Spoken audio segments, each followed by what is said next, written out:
চাকরি ফেরতের দাবিতে 19 দিন ধরে আন্দোলন চালাচ্ছেন চাকরিহারা শিক্ষক শিক্ষিকারা। তাঁদেরই একাংশ শনিবার আইনি পরামর্শ নিতে যান আইনজীবী ও সিপিএম সাংসদ বিকাশ রঞ্জন ভট্টাচার্যের বাড়িতে। আর রবিবার অবসরপ্রাপ্ত বিচারপতি ও বিজেপি সাংসদ অভিজিৎ গঙ্গোপাধ্যায়ের বাড়িতে গেলেন চাকরিহারাদের একাংশ।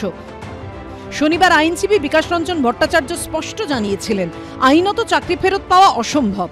ওদের তো ভুল বোঝানো হয়েছিল যে ওরা কাজ ফিরে পেতে পারে, নতুনভাবে পরীক্ষায় বসে ওদের যা যোগ্যতা আছে সেই যোগ্যতা এবং মেধা দিয়ে ওরা আবার চাকরি ফিরে পেতে পারেন। এই পরামর্শই আছে, অন্য কোনো পরামর্শ দেওয়ার নেই। কলকাতা হাইকোর্টের বিচারপতি থাকাকালীন অভিজিৎ গঙ্গোপাধ্যায়ের এজলাসে দীর্ঘদিন ধরে চলে স্কুলে নিয়োগ দুর্নীতির মামলা। তার দেওয়া একের পর এক নির্দেশে অস্বস্তিতে পড়ে রাজ্য সরকার। পরে তিনি বিচারপতির পদ ছেড়ে রাজনীতির ময়দানে নামেন, যোগ দেন বিজেপিতে। লোকসভা ভোটে তমলুক থেকে জিতে হয়েছেন সাংসদ। রবিবার সেই অবসরপ্রাপ্ত বিচারপতির বাড়িতে গেলেন এসএসসি 2016 চাকরিহারাদের একাংশ।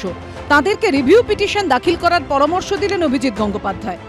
সুপ্রিম কোর্ট যদি মনে করে যে ওটাকে রিভিউ করবে তাহলে সে করতে পারে, নাও করতে পারে, এখানে কিছু বলা সম্ভব নয়। দেখুন, যোগ্য অযোগ্য আলাদা, এখানেই স্কুল সার্ভিস কমিশন বা রাজ্য সরকার করতে পারত, কারণ রাজ্য সরকারও চাইছে এই ব্যাপারটা নিয়ে একটা জটিলতা থেকে যাক।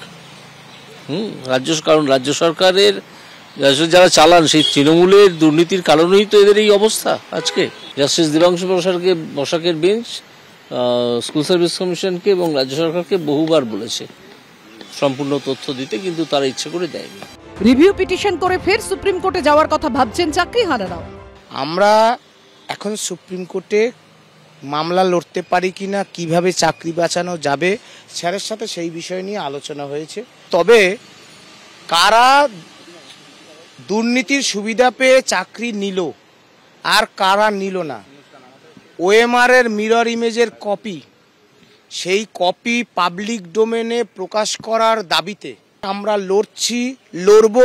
আমি মনে করি আইনি পথে আমরা শেষ বিন্দু অবধি লড়াই করব। মুখ্যমন্ত্রী আমাদের নির্দেশ দিয়েছেন।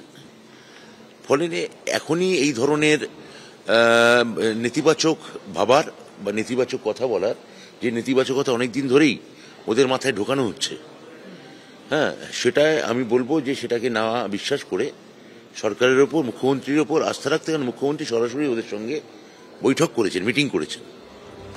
গত 3রা এপ্রিল 2016 এসএসসি নিয়োগ দুর্নীতি মামলায় হাইকোর্টের ডিভিশন বেঞ্চের চাকরি বাতিলের নির্দেশই বহাল রেখেছে সুপ্রিম কোর্ট।